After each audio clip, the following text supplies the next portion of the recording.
본 방송에서 제공하는 투자 정보는 투자 판단에 대한 조언입니다. 방송에서 제공하는 주식의 가치, 가격 상승 및 가격 하락에 대해서는 방송사에서 보장하지 않습니다.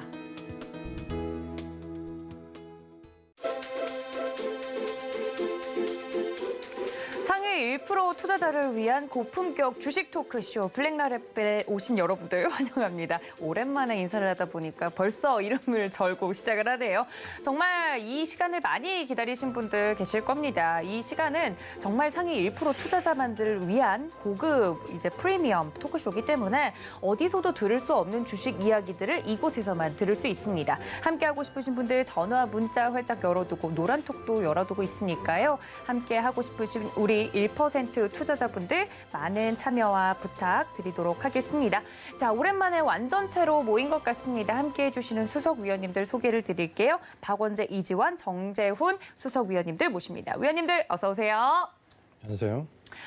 시작하기 전에 저희가 고품격이라는 생각을 잠깐 잊고 신나게 수다를 떨다가 시작하다 보니까 시작과 동시에 제가 절었습니다. 죄송하다는 심심한 사과의 말로 시작을 해보도록 하고요.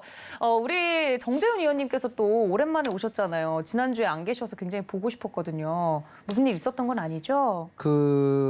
침이나 좀 바르고 말씀하시고요. 네. 백신을 좀 맞았습니다. 그러니까요. 네. 이제 여기 다 접종하신 거죠, 우리 위원님들? 이제 부스터 준비해야죠.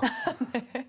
아니 저희가 또 다 맞긴 맞았는데 우리 정 의원님이 가장 마지막에 맞으셔서 저번 주에는 어쩔 수 없이 빠지셨는데 오늘은 참석을 해주셨고 일단 우리 수석 위원님들 완전체를 모셨으니까 시장 이야기부터 잠깐 하고 넘어갈까 합니다. 저희가 시작하기 전에 오프 더 레코드로 이 시장의 구조적인 문제 때문인 것 같다라는 이야기를 살짝 나눴는데 이 이야기는 우리 이지환 수석 위원님께서 잘 설명해 주실 수 있을 것 같아서 요청을 좀 드려보도록 하겠습니다. 오늘 시장 왜 그랬을까요, 위원님? 최근에 이제 우리 시장이 계속해서 힘이 없는 모습입니다. 사실 이제 오늘은 중간에 이제 반등이 좀 낙폭을 줄이긴 했지만 장중에 이제 1% 넘는 또 급락이 나왔었는데요. 사실 뭐 이렇게 지금 하락하는 증시는 글로벌 증시에서 우리밖에 없습니다.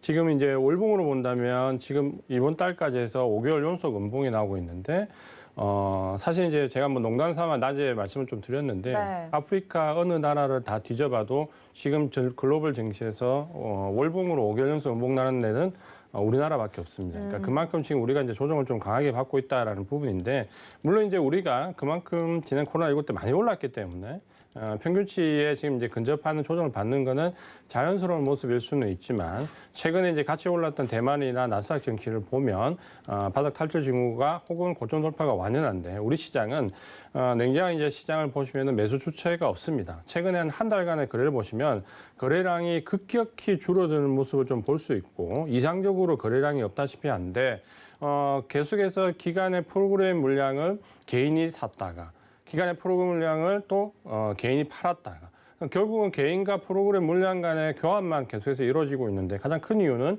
주식시장에서 매수의 주체가 없고 결국은 이제 외국인들의 장중 선물 등락 이 선물이 매수에 들어오면 프로그램 매도가 나오고 프로그램 또 매수가 나오면 또 선물이 매도가 나오고 이런 식의 어떤 차익거래 위주의 혹은 공매도 연관된 물량들만 나오면서 10월 중순, 9월 정확하게는 9월 말 이후부터 우리나라 대차 잔고가 굉장히 급격히 늘어났습니다. 결국은 정상적인 거래보다는 헤지 펀드들의 공매도와 주식 선물과 선물 옵션과 연관되어 있는 파생 상품의 매매가 오히려 더 활발하고 이런 부분 이제 우리가 이제 맥도덕이라고 하는데 이유는 아마 이제 가장 큰 빌미를 제공한 거는 10월 중순 이후 연기금이 대량으로 매도에 나서면서 일단 연기금의 매도를 본 외국인들이 이 찬스를 놓칠 리가 없고요. 연기금의 매도를 바탕으로 해서 우리 시장에 매수 주체가 없다라는 걸 확인했기 때문에 네. 아마도 이제 선물 옵션 공격이 좀 심할 것이고 이런 부분은 테이퍼링을 앞두고 이제 시장이 어느 정도 분기점에서 매수 공격을 적극적으로 활용하는 건데 이런 부분은 아마 이제 테이퍼링이 11월 중순 이후에 시작이 되는 그 시점부터 외국인들의 아마 패시브 자금들이 대량으로 움직일 거고 그 자금들이 움직이면 이제 뒤따라서 액티브 자금들이 움직이기 때문에 아마 이런 자금 이동이 나오기 전까지는 시장이 좀 이런 현상을 좀 겪을 수 있다라고 생각을 하시고 다만 이런 부분들이 시장의 전체 추세를 흔들지는 못하기 때문에 이런 부분들이 상당히 기분이 나쁘고 아프지만 너무 장기 전략에 민감해하지 마시고 사야 될 종목, 포트를 구성해야 될 종목 위주로 정확하게 일단 매매를 전략적으로 하시는 게 중요하다라고 말씀을 드리겠습니다. 네, 이렇게 국내 증시 오늘 시장에 대해서 이수석 위원님께서 이야기를 자세하게 해주셨는데 너무 그렇게 기분 나빠하지 말고 이럴 때일수록 포트폴리오 내실화를 하는 것이 중요하겠다라고 한 줄 정리를 좀 해드렸습니다. 시장을 안 보고 가긴 좀 아쉬워서 한 분에게만 이야기를 나누어 봤고요. 저희 블랙라벨 위원님들과 함께하고 싶으신 분들은 노란톡 열어두고 있겠습니다. 지금 바로 문자 샵 0082번에다가요. 블랙라벨 적어서 보내주시면 함께할 수 있는 방법 안내해 드리도록 하겠습니다. 자, 그렇다면 오늘 월요일 이 시간만 기다리는 많은 분들이 계시기 때문에 오늘의 주제는 어떤 주제일지 함께 확인해 보시죠.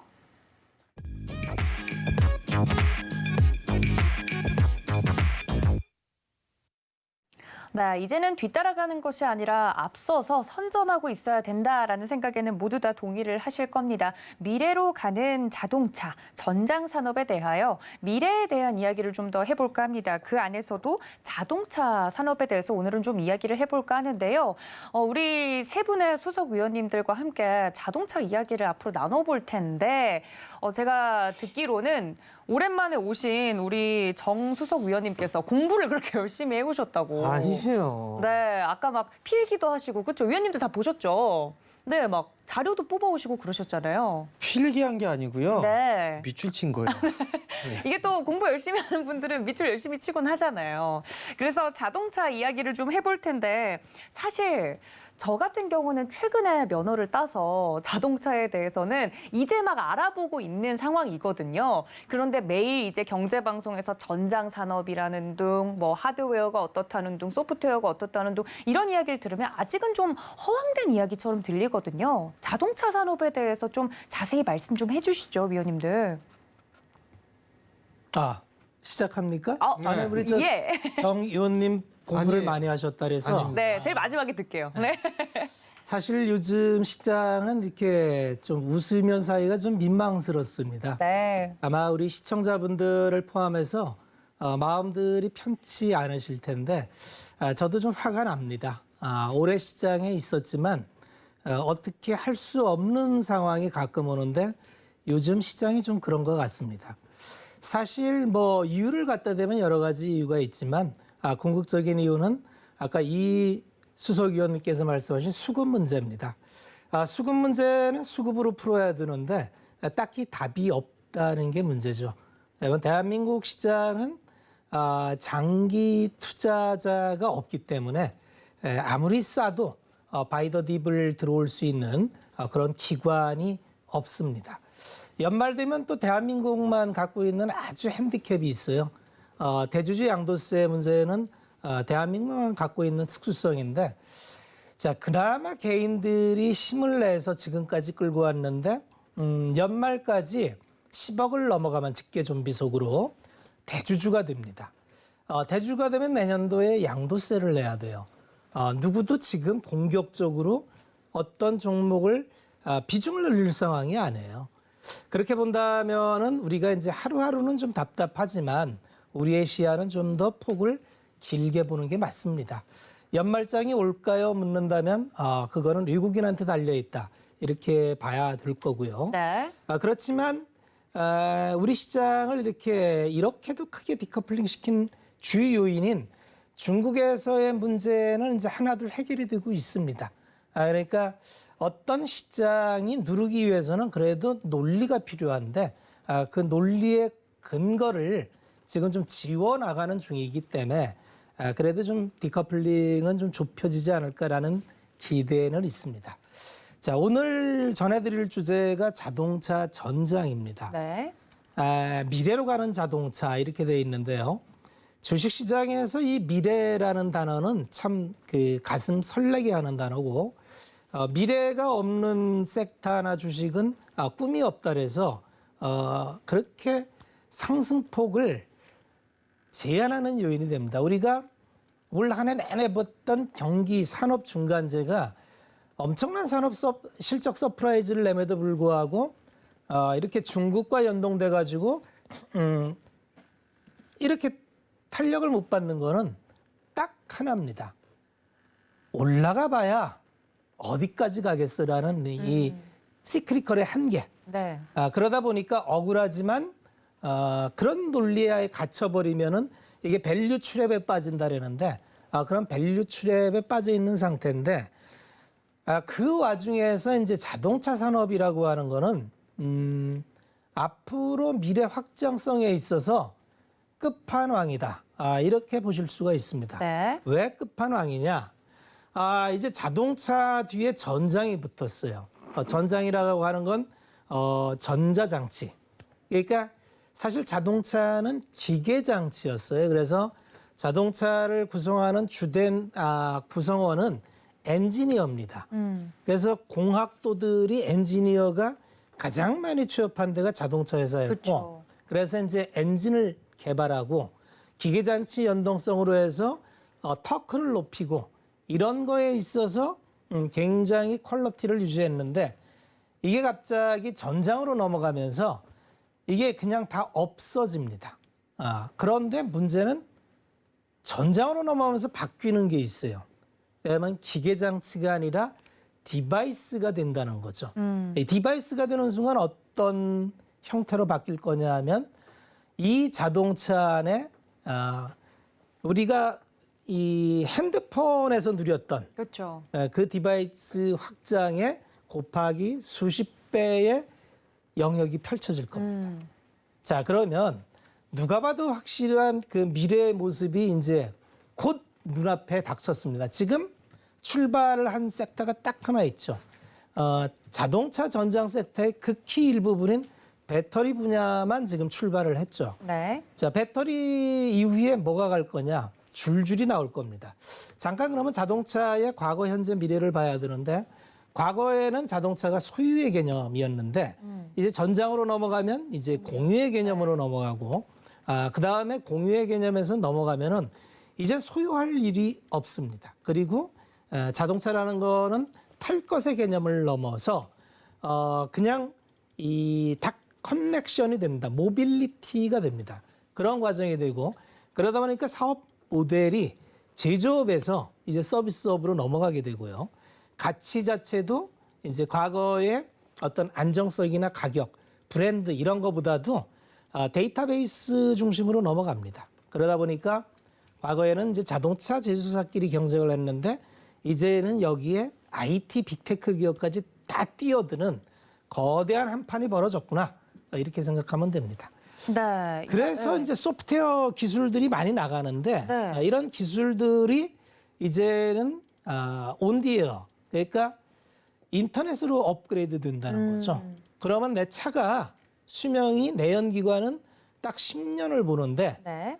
이게 전장 기기로 가면서 수명이 없어져 버려요.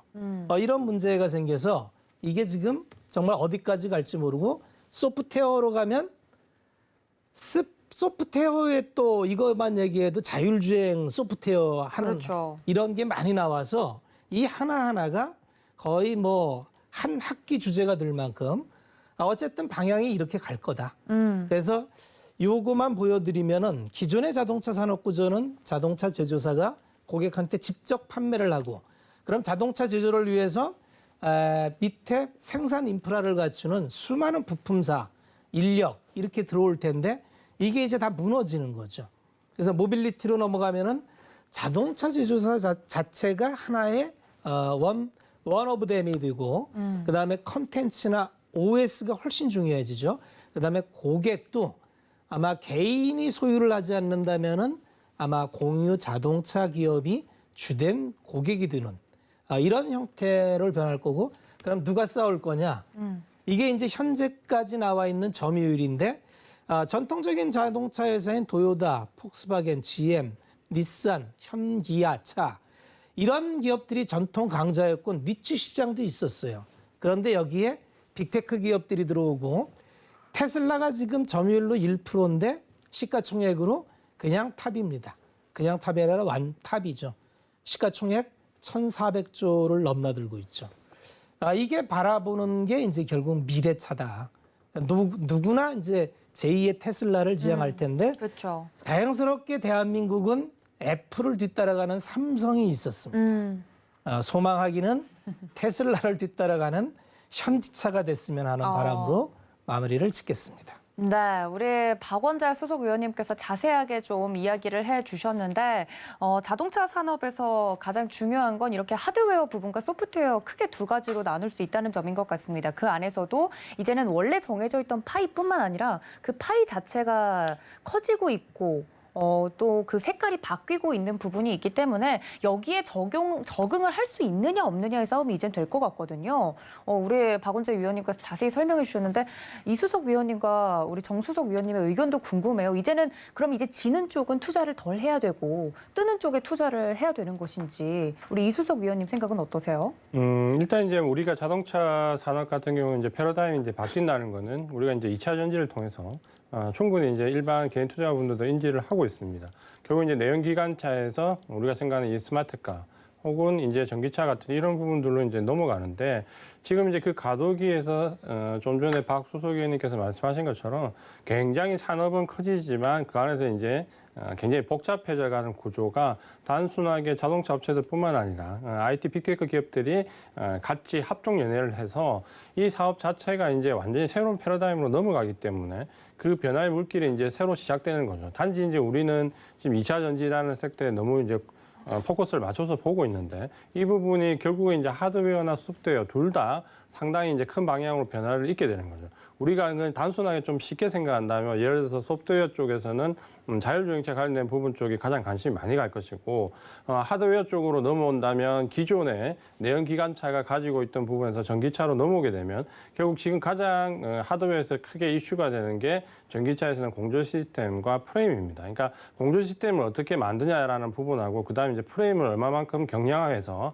이 비중을 이제 높여가느냐 이 두 가지 싸움인데 결국 이제 우리 시청자분들께서는 그 아마도 이 큰 패러다임보다는 그 안에서 결국에는 뭐 2차 전지라든지 자율주행차라든지 공조 시스템은 어디가 좋고 프레임은 누가 만드냐 이런 부분에 관심을 많이 가지실 수도 있는데 네. 실제로는 그 패러다임 전체의 변화를 어느 정도 좀 인지를 해야지만 우리가 그 안에서 구체적으로 좀 만들어 갈 수 있습니다. 그걸 이제 다르게 얘기하면 여기서는 이제 그만큼 시장이 커져가고 패러다임이 변하는 건 맞지만 한 번 헛다리를 짚으면 헤어나기 힘든 상황에 몰릴 수도 있다라는 거죠. 그게 이제 우리가 주식 투자하시는 분들이 가져야 될 경각심인데 이 자동차 산업에서는 지금 현재 이 빅테크 기업들과 기존의 이 자동차 기업 간의 아마 관계 설정이 가장 첨예하게 앞으로 2, 3년간 대립이 될 것이고 또는 합종 연회가 되면서 우리가 상상하지 못했던 어떤 공룡 기업들이라든지 새로운 회사들이 얼마든지 나올 수 있습니다. 그러니까 그런 부분들이 아마 우리 시청자분들께서 관심을 좀 가지셔야 되는데 그게 올 초에 이제 불을 지폈던 애플카가 처음이라면 제가 봤을 때는 그 애플카는 하나 이제 시초 단계지만 그 이후에 예를 들면 현대차의 관계나 LG전자나 삼성전자의 관계에서도 우리 내부에서도 충분히 이 스마트카 쪽에는 합종 연회가 나올 수도 있고 패러다임이 바뀔 수도 있습니다. 그러니까 그런 부분을 보면서 하드웨어와 소프트웨어 쪽에서 어느 정도 시각을 좀 나누시면서 전체적인 산업 구조가 어느 방향으로 가는지에 대한 부분을 이해를 하시는 게 중요하고 그다음 이제 세부적으로 섹터에 들어가시는 게 유효하다. 그러니까 이걸 우리가 예전에 5G에 대비해서 좀 보신다면 처음에 이 5G가 부품이나 장비 업체 쪽으로 굉장히 주가가 10배 가까이 뛰면서 포커스를 받았지만 네. 그 패러다임이 점차 변하면 결국 이 시설 장비 업체들이 문제가 아니라 5G라는 이 어떻게 보면 하나의 새로운 그 인프라 구축, 디지털 인프라 구축에 대한 부분들이 더 뒤쪽으로 가면 부각이 되기 때문에 아마 자동차도 지금 우리가 단순히 생각했던 운송 장비에서 우리가 생각했던 휴대폰만큼의 새로운 변화가 충분히 들어올 수 있을 것이다라고 예상을 하고 있습니다. 네, 무엇보다도 좀 투자를 할 때 헛다리를 짚지 않으려면 정확하게 좀 쪼아 들어가야 되는 것이지 5G 예로 좀 들어주시면서 투자 방법이나 방향에 대해서 이야기를 해주셨는데 LG전자 이야기 해주시면서 문득 생각이 나네요. 애플카 이슈가 굉장히 핫했었는데 지금은 또 이야기가 안 되고 있죠. 그래서 국내에서도 제2의 테슬라를 꿈꾸는 기업이 나올 수 있을 것인지에 대해서도 투자자들도 궁금해하는 점들도 많을 것 같고 앞으로 자동차가 소유가 아니라 공유로 간다면 나는 그럼 지금 어디에 투자해야 되는가? 투자자들이 굉장히 궁금해하는 포인트인 것 같습니다. 우리 정수석 위원님은 어떻게 생각하세요, 자동차? 사실 이게 긴 관점으로 보게 되면 네. 관련주들은 투자적인 관점으로 좀 매수를 해야 된다고 봐요. 뭐 전장 쪽에 있어서의 분류라든가 이런 부분들도 좀 상당히 다양한 그런 부분들이 있는 그런 사항들인데 뭐 일단 뭐 자율주행 쪽이나 이런 부분들을 보더라도 상당히 좀 많은 구성들이 좀 있어요. 뭐 지금 같은 경우 뭐 GPS라든가 이런 부분들도 있는 상황이지만 뭐 정밀 지도라든가 이런 부분들도 좀 필요한 그런 사항들이고요. 뭐 카메라들도 필요하고 센서들도 필요하고 상당히 좀 다양한 그런 부분들이 있는데 이게 자동차 쪽의 산업은 상당히 좀 커질 수밖에는 없는 그런 상황들이에요. 내연기관차에서 친환경차로 넘어가는 그런 과도기적인 측면에서 지금 상황에서는 2차 전지 쪽에 있어서의 종목군들만 상당히 좀 큰 폭의 상승을 좀 해주고 있는 그런 상황들인데 자율주행차 쪽에 있어서의 보급은 점차적으로 좀 늘 확대될 그럴 가능성이 좀 높아요. 다만 이제 여기서 좀 보게 되면 가장 자율주행 쪽에 있어서의 필수적인 그런 부분들이 좀 뭔가를 보게 되면 통신이에요. 이런 얘기에서 해서 좀 죄송스럽긴 하지만 네. 얼마 전까지만 해도 KT에 있어서 인터넷이 안 되고 끊기는 그런 모습들이 좀 나왔잖아요. 그렇죠. 뭐 고객 보상안을 뭐 내놓기는 했어요.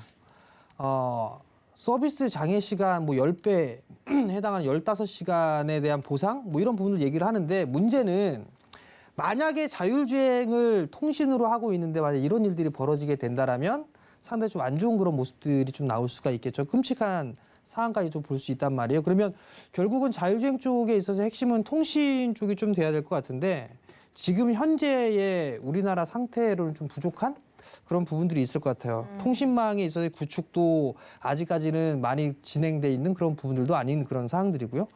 설사 미국 쪽 같은 경우는 위성을 쏘아 올려서 통신 체계를 좀 구축한다라는 그런 소식도 있는 그런 사항들인데 그러면 통신 쪽의 인프라 구축이 좀 상당히 필요하지 않을까 싶어요. 그런 부분들이 나오고 난 이후에 자율주행 쪽으로 해서 진행이 되는 과도 이게 넘어가는 숫자도 넘어가는 그런 부분들이 좀 필요하지 않을까라고 좀 보여지거든요.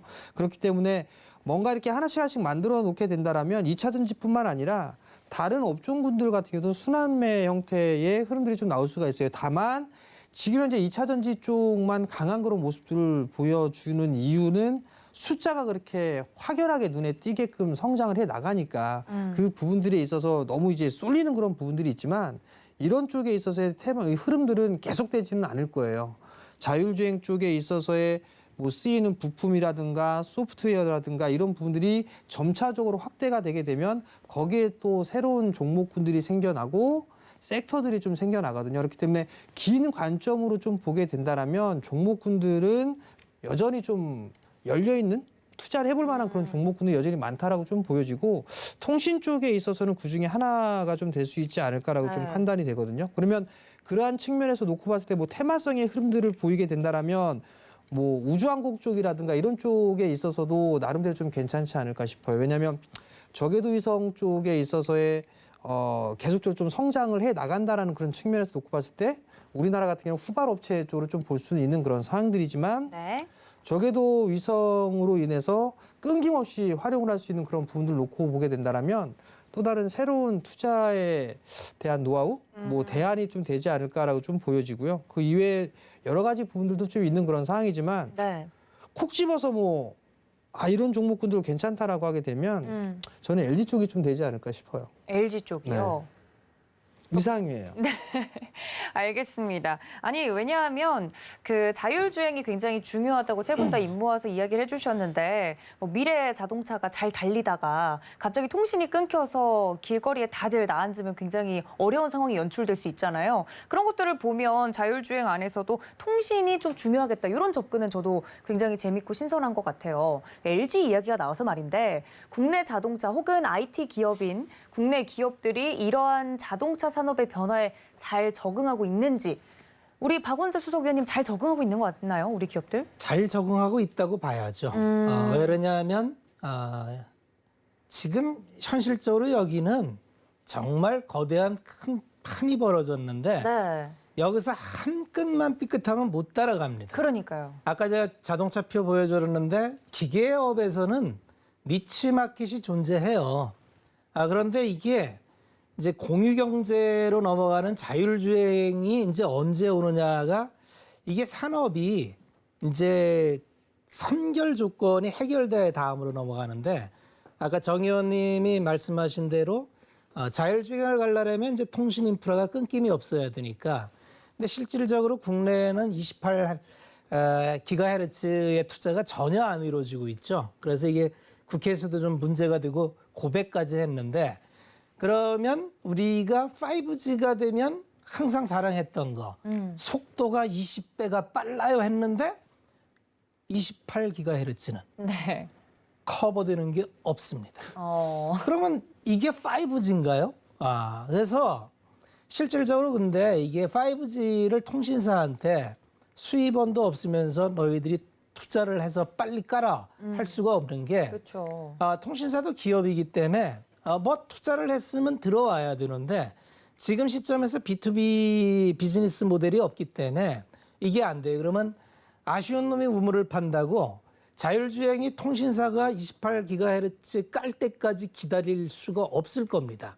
그럼 우리도 인공위성을 쐈듯이 저희도 개성에 쏘면 이게 비용이 훨씬 깔끔하게 엄청나게 줄어들어요. 아마 이런 쪽으로 이게 결국은 이게 이제 선결이 되면은 자율주행은 바로 갈 확률이 많아요. 왜냐면 기술적으로 뭐 웨이모 타입보다는 이제 구글형 또는 테슬라형의 데이터형으로 갈 확률이 많은데 데이터형으로 가도 지금 사고 확률이 급격히 줄어듭니다. 실질적으로 자율주행으로 가면은 사고율은 급격히 줄어들어요.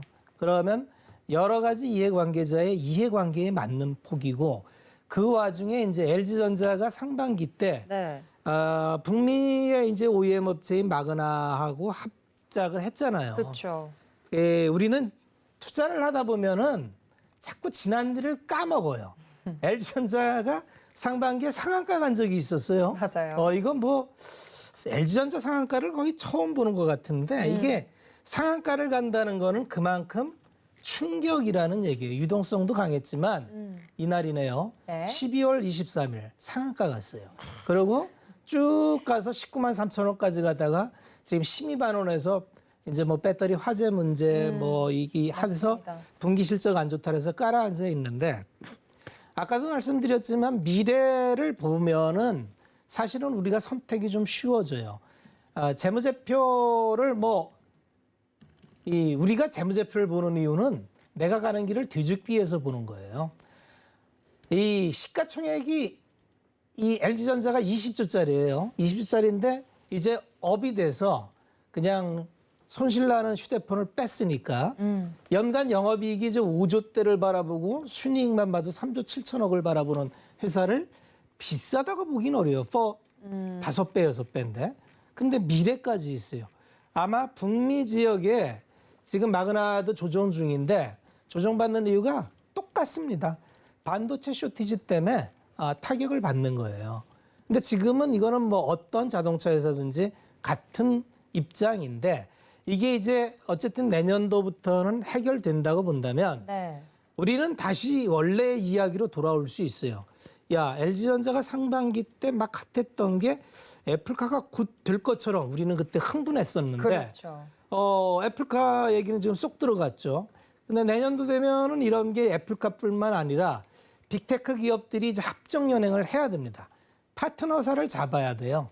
이게 코업하는 게 굉장히 오랜 기간에 걸쳐서 해야 되기 때문에 시한을 25년으로 본다면 2년 코업하는 게 필요하다면 내년부터 파트너사를 적극적으로 구애하지 않으면 뒤처지게 돼요. 그러니까 지금 이 판은 기다릴 수 있는 판이 아닙니다. 네. 남보다 내가 빨리 선점을 하지 않으면 한 발 늦으면 10박자고 뒤처지기 때문에, 그렇게 본다면 이게 먼 미래로 볼 수만도 없고, 그런다고 지금 12만 2천 원에 이렇게 쭉 기고 있는데 이거 뭐 미래가 확실하니까 들어가십시오 하는 것도 어렵습니다.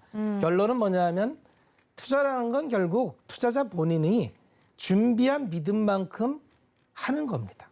그러니까 여기서 저희가 이제 이런 어시스트를 해드릴 수 있는데, 아마 LG전자 좋다 해서 좋은 마음으로 샀어요. 네. 샀는데 3개월 동안 꼼짝도 안 해. 12만 원이야. 그럴 수 있죠. 그러면 아마 우리 시청자분들의 95%는 아마 딴 데가 있을 거라고 봅니다.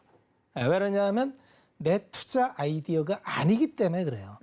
그래서 이 화두가 과연 맞는지 네. 한번 직접 한번 서칭을 해보시고 이게 말이 되는데라고 생각한다면 네. 같이 또 대화 채널에서 이야기를 해나가면 그렇게 투자 아이디어가 하나하나 네. 내 걸로 만드는 그러한 기회가 되지 않을까 그렇게 생각을 합니다. 근데 이제 아까랜다.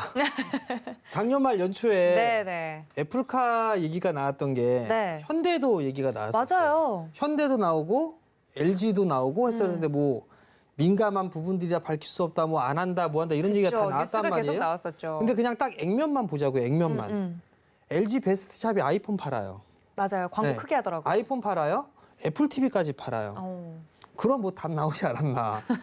그냥 애플하고 이렇게 콩짝콩짝 잘 맞기 때문에 그러면 LG 전자 쪽에 있어서의 전장 사업이라든가 이런 부분을 다 구축을 해놨단 말이에요. 네. 그런 부분들이고 이제 만드는 기업만 해만 준비를 하면 되는 거니까. 그러면 저는 개인적으로 길게 봤을 때는 LG 전자 쪽하고 애플하고 좀 협업을 할 수 있지 않을까? 전 그 예상을 좀 해보고요. 차트를 좀 보면 여기 삿대질한 게 있어요. 12월 23일이거든요. 네. 잘 이날이 보네요. 이날 삿대질 한 요 표시를 해놨는데 이날 상한가 갔어요. 예. 이날에 종가를 안 깨요 지수가. 요 날에 지수를 지지를 해주고 있거든요. 그럼 요건 뭘까? 기본적인 밸류도 싸요. 기본적인 밸류도 싸고 상한가를 갔던 그 자리대를 깨진 않고 그러면 전 여기서 얼추 바닥권역이 아닐까 저는 그렇게 좀 보고 있거든요. 그리고 가장 LG 그룹 측에서 가장 문제가 됐던 거는 사실 휴대폰 사업이었단 말이에요. 맞아요. 근데 네. 휴대폰 사업을 정리를 해버리면서까지도 전장 쪽에 투자를 했다라는 얘기는 어느 정도 이 발전 가능성을 좀 봤기 때문이 아닌가라고 좀 보여지거든요. 그러면서 준비를 착실하게 좀 해왔었고 그러면 저는 뭐 이거는 그냥 뭐 아니면 또 뭐 이런 부분들일 수도 있겠지만 최근에 LG 쪽과 애플 쪽의 이 협업을 하는 이런 부분들을 놓고 봤을 때는 네. 애플카 이슈는 다시 한번 좀 나올 수 있지 않을까 협업 형태의 모습을 좀 가지 않을까 그렇게 좀 저는 생각을 하고 있습니다. 네, 정말 생각해보니까 애플카 이야기가 핫했었는데 또 지나고 보니까 그랬었지 싶네요. 차트를 보면서 이야기를 해주시니까 더 이해가 잘 빠르게 되는 것 같고요. 자, 그렇다면 LG전자 이야기가 나왔으니까 이미 기계였던 곳에서 IT 쪽으로 열심히 바꾸고자 하는 현대 기아차 이야기도 안 할 수가 없을 것 같은데 우리 이수석 위원님 현대 기아차 같은 경우는 어떻게 보시나요? 잘 미래를 적응하고 있다고 보시나요? 저는 가장 잘하고 있다라고 보고 있고요. 그거는 이제 아마 정의선 3대 체제로 바뀌면서 네. 방향성도 잘 잡아가고 있다라고 좀 보여주고, 그 방향성은 물론 지금 현재 대부분 IT 빅테크 기업들이 소프트웨어 쪽으로 공을 많이 들이고 있지만 사실 현대차가 그 소프트웨어를 중심으로 하는 IT 빅테크 기업은 아닙니다. 그러니까 현대차 본연은 자동차 기업이고 그쵸. 하드웨어 쪽에 강점이 있는 기업인데 사실 이제 올 초에 그 애플이 그 현기차 쪽, 이제 기아차 쪽이죠. 기아차 쪽으로 그 오퍼를 먼저 제안했을 때 사실 작년부터 이 얘기를 레포트로 좀 일부 이제 저는 좀 들었습니다. 그러니까 벤츠나 BMW 오퍼했던 내용을 미리 이제 입수해서 좀 들었는데 벤츠나 BMW가 그 내용을 검토하는데 다는 이런 제안이 이제 거절을 했었고 저는 이제 1월 달에 그게 이제 현기차 쪽으로 오퍼가 왔다라는 걸 들었을 때 현대차하고 기아차가 일단 단호하게 저는 거절을 했어야 된다라고 생각했는데 만약에 이제 이걸 받아들이면 굉장히 이제 복잡해지는데 어떻게 될까 했는데 다행히 이제 거절을 좀 했었습니다. 네. 그러니까 이게 결국 이제 어떤 식의 시너지 효과를 내느냐라는 부분을 봤을 때 현대기아차가 예를 들어서 애플에 단순히 이제 또 플랫폼 기업의 종속이 돼버리면 그 능력을 이제 발휘할 수가 없다라는 거죠. 근데 제가 현대차에 대해서 좀 긍정적으로 생각하는 부분은 네. 물론 이제 IT 빅테크 기업 삼성전자를 비롯해서 아마 글로벌 기업가에 어느 정도 좀 전에 이제 박수석 의원님 말씀하신 대로 합종연대에 안 나올 수가 없습니다. 이거는 워낙 덩치가 크기 때문에 혼자 헤쳐나갈 수 있지가 않아요. 그럼 결국 이제 빅테크 기업과 합종연대가 나올 건데 그 소프트웨어와 관련된 부분에서 합종연대가 나오더라도 현대차는 자기 본연의 어떤 그 하드웨어 쪽의 그 퀄리티를 유지를 하고 있어야 됩니다. 근데 그게 지금 현대차 점유율을 보면 나쁘지 않은 방향으로 가고 있다라는 게 좀 보여지고 있고 또 한 가지는 현대차가 지금 공을 들이는 게 뭐 자율주행차라든지 소프트웨어 관련된 부분도 있지만 조금 더 다르게 본다면 지금 현대차가 현대제체를 통해서 스마트카 쪽으로 이 프레임 쪽으로 굉장히 고사양화하는데 공을 많이 들이고 있습니다. 지금 현대제체를 통해서 예를 들어서 그 프레임 경량화 작업을 하는 데가 일본 기업, 글로벌 넘버원 기업과 협약을 하고 있는데 거의 이제 그 기업을 인수하다시피 지금 진행을 하고 있습니다. 그러니까 이런 부분들이 뭐냐면 현대차가 나름대로 이 스마트카로 넘어가는 데서 자동차 기업이 본연에 해야 될 하드웨어 쪽에 작업을 제가 볼 때는 착실하게 해나가고 있고 로봇 관련된 부분도 분명히 시너지 효과가 날 수 있다라고 보는데 그런 부분에서 본다면 어느 정도 이 정인선 사장 체제로 바뀐 이후에 방향성은 제가 볼 때 좀 맞다라고 보여지고요. 그런 점이 아마 제가 볼 때는 지금 당장보다는 현대차 쪽에 우위를 좀 줄 수 있는데 저는 이제 이게 하나의 기회로 보는 게 우리가 여기 방송 전에 제가 정 의원님하고 얘기를 좀 했지만 네. 사실 현대차가 내연기관차에서 벤츠나 BMW를 따라잡는 게 쉽지가 않습니다. 그거는 이제 우리가 알고 있는 것처럼 내연기관차는 워낙 이 엔진이라는 부분에 포커스가 많이 맞춰져 있기 때문에 단기간에 현대차가 이를 극복하기 어려운데 이제 이게 스마트카로 넘어오면 얘기는 좀 달라지는 거죠. 그러니까 현대차가 어느 쪽 빅테크 기업과 합종연을 하냐에 따라서 글로벌 진짜 탑3 안에도 들어갈 수 있는 기회는 제공되거든요. 그러니까 그런 점에서는 좀 그 부분을 높여주고 싶고 이게 이제 너무 먼 미래라고 이제 생각하시는 분들은 지금 보시는 이제 도표를 조금 보면 차트를 보면 지금 현대차의 글로벌 점유율이 나와 있습니다. 한국이 한 73%, 미국이 10%. 미국이 지금 10% 미만으로 많이 떨어졌다가 6%까지 떨어졌다가 지금 10% 다시 올라왔고요. 유럽도 지금 8% 나오는데 이게 7월 자료인데 이번에 10월 달 자료는 유럽에도 10% 점유율을 상회했습니다. 그러니까 현대차가 나름대로 지금 이제 어려운 상황에서 본인들이 이제 점유해야 될 부분은 꾸준하게 잘해 나가고 있거든요. 다만 이제 우리가 이 스마트카로 넘어갔을 때는 과연 이제 IT 기업 어느 쪽으로 이제 빅테크 기업과 합종연을 할 것이냐, 과연 삼성전자와 미룰 관계가 형성될 것이냐라는 부분이 일단 첫 번째일 것 같고 네. 두 번째는 지금 공을 들이고 있는 이 프레임이나 혹은 그 로봇 관련된 부분에서 현대차가 어느 정도 두각을 나타낼 수 있을 것이냐라는 부분이 앞으로 아마 그 가장 중요한 관전 포인트가 될 거라고 말씀을 드리겠습니다. 네, 자동차와 관련돼서 국내 기업에 과연 어느 라인에 좀 투자를 해야 될까 우리 시청자분들이 고민이 깊어질 것 같네요. 관련돼서 현대 기아차 같은 경우는 또 친환경 쪽으로 최근에 패러다임이 많이 바뀌면서 거기서 또 푸시를 받을 수 있는 부분들도 있잖아요. 이런 부분에서 우리 위원님들이 생각하시는 수석 위원님들이 생각하시는 투자 매력도가 좀 더 높은 관련 섹터가 있다면 하나씩 좀 들어보면 좋을 것 같은데 우리 박수석 위원님은 어느 쪽이 좀 더 매력적이라고 보세요? 사실은 지금 스타트상에 서 있어요. 네. 그러니까 우리가 미래라는 게 아직 어떤 경로를 밟을지 모르잖아요. 그렇죠. 시나리오만 있지. 그러면 얘기했지만 우리 기업들이 잘하고 있다. 두 가지예요. 앞으로 비즈니스 모델은 자동차 제조업에서 서비스로 간다고 했잖아요. 서비스로 간다는 거는 뭐냐면 수익 모델이 바뀔 겁니다. 네. 어떻게 바뀌느냐 하면 이제는 자동차를 팔아서 수익 내는 개념은 아니에요. 왜 그러냐 하면 자동차를 팔아서 지금 테슬라가 영업이익률이 30%대 나옵니다. 그러니까 기존의 자동차 제조회사에서는 있을 수 없는 원가 경쟁력을 가져요. 그런데 뜯어보면 여기에는 소프트웨어 매출이 많이 차지를 해요. 그러니까 이제 그 풀 드라이빙 서비스 업데이트 비용이나 네. 그다음에 온디에어 비용이나 그러니까 플랫폼 구독 경제로 이미 테슬라는 가고 있다는 거죠. 근데 나머지 이제 자동차 제조사들은 여전히 기계업에 머물러 있기 때문에 네. 결국 빅테크하고 협업이 필요한 부분이 이 부분이죠. 그리고 두 번째는 자동차 총량은 줄어들 수밖에 없어요. 그렇죠. 왜 그러냐면 이제는 자동차를 자율주행이 되는 순간 자동차를 개인이 살 필요가 없습니다. 그러면 지금 우버 택시를 편함에도 불구하고 그래도 내 차를 쓰는 거는 우버 택시는 사람이 딸려와요. 그렇죠. 그러면 사람과 사람 간에는 이 관계라는 게 존재하는데 이 관계가 상당히 불편하게 하죠. 그러니까 우리가 가족 여행을 가기로 했어. 그런데 뭐 짐 싸가지고 우리 가족끼리 야 가자 하고 출발하면 되는데 기사님도 내 오시죠. 네. 차가 없이 우버를 불렀더니 사람이 와가지고 밖에 도착해 있습니다. 그러면 마음이 급해지죠. 그렇죠. 그런데 만약에 자율주행이라면 그럴 필요가 없죠. 관계의 스트레스가 떨어지는 순간 그냥 내 차입니다.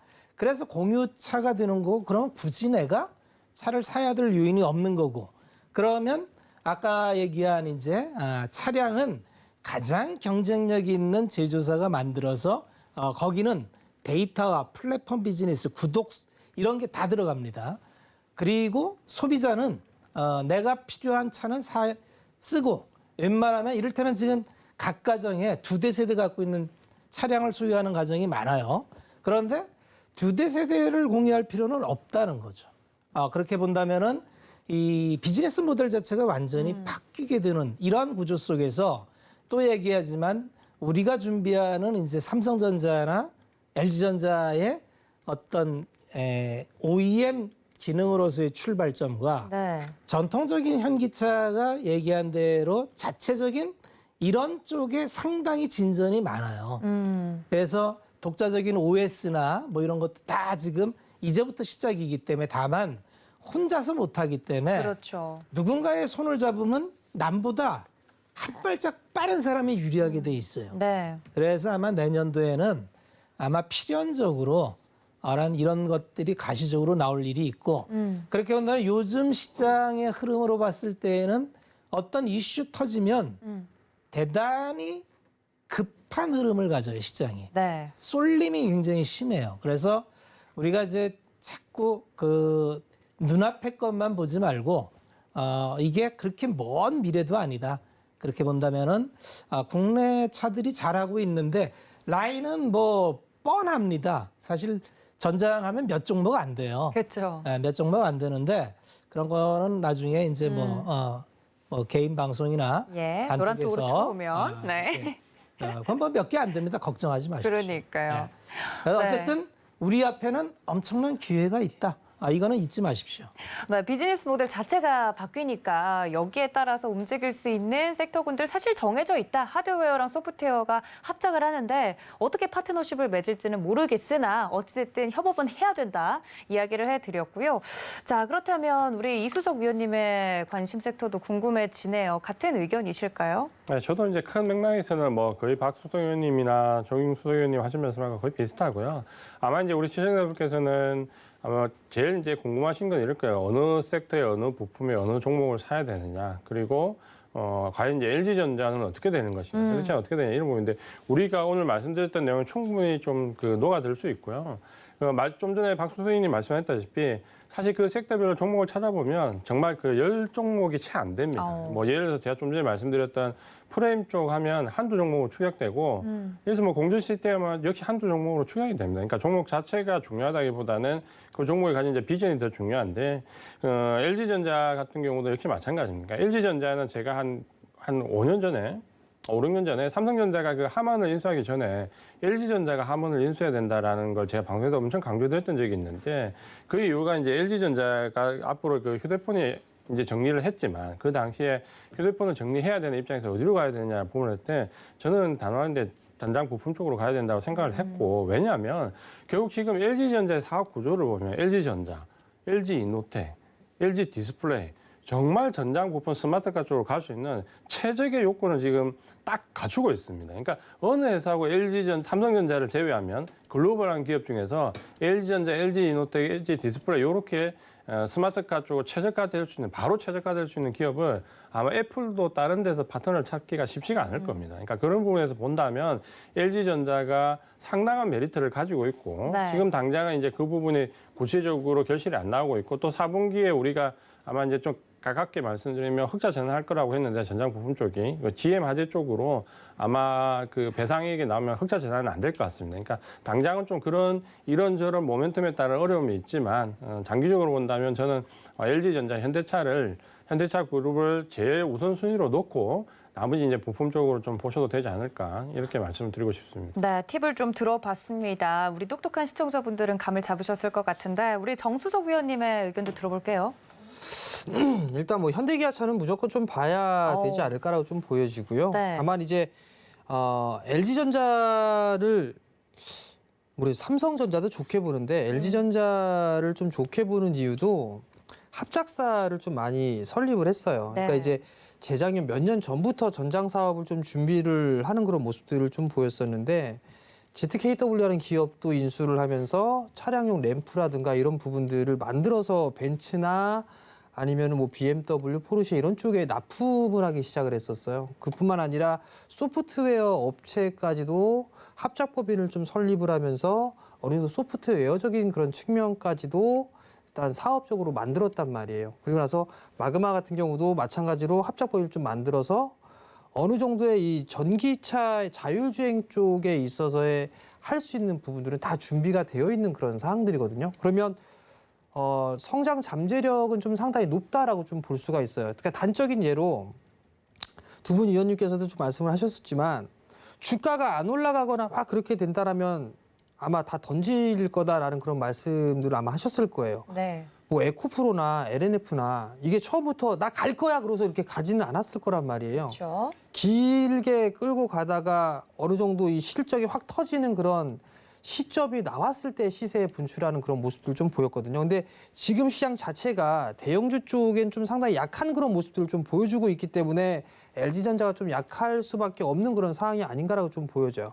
정말 딱 그 자율주행 쪽에 있어서 딱 적합한 그런 딱 사업 구조를 만든 그런 부분들이 LG 쪽의 계열사 부분들이 아닌가라고 좀 보여지고요. 네. 이런 부분들 한 축으로 좀 보고 전 또 다른 쪽으로 좀 보게 되면 인프라 구축을 징그럽게 안 해요.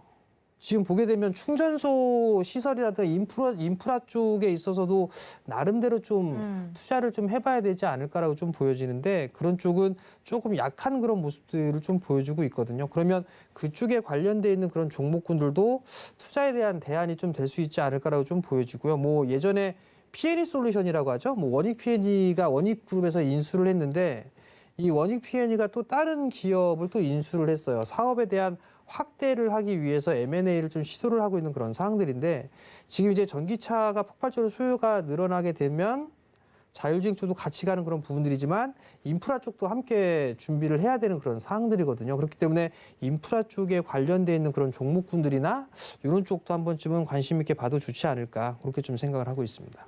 네, 투자 아이디어 차원에서 두 가지 차원에서 이야기를 해주신 것 같습니다. 자동차, 미래 산업인 자동차에 관련돼서 직접적으로 수혜를 받을 수 있는 종목들 당연히 거론이 됐고 또 하나의 이야기는 인프라 투자를 하는 곳도 함께 가야 되지 않겠냐라는 이야기까지 남겨드렸습니다. 구체적인 종목이 궁금하실 거예요. 사실 우리 시청자분들은 그런 종목에 대한 이야기는 저희 노란톡에서 나눌 테니까 문자 샵 0082번으로 블랙라벨 적어서 보내주시면 되겠습니다. 마지막으로 덧붙일 말씀 없으시면 정리해도 괜찮을까요, 위원님들? 네. 알겠습니다. 자, 그렇다면 오늘 나눈 이야기들 함께 정리해 보시죠.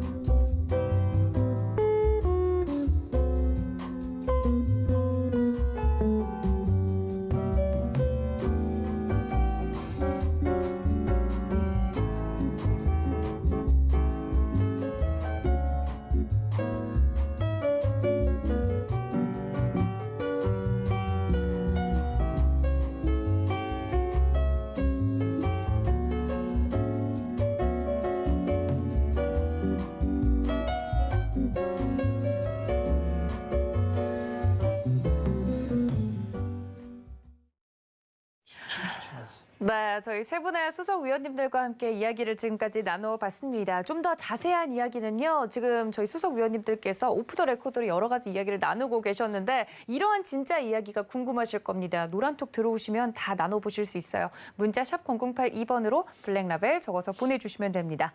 또 본 방송에서 제공해드린 정보는 투자 판단에 대한 조언일 뿐 해당 주식의 가치나 수익률을 보장하고 있지는 않고요. 또 서울경제TV, 서울경제신문은 당사의 브랜드입니다.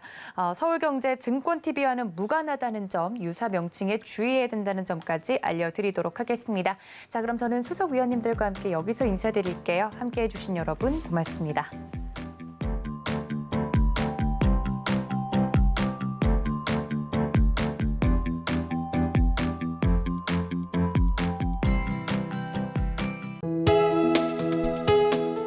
본 방송에서 제공하는 투자 정보는 투자 판단에 대한 조언입니다. 방송에서 제공하는 주식의 가치, 가격 상승 및 가격 하락에 대해서는 방송사에서 보장하지 않습니다.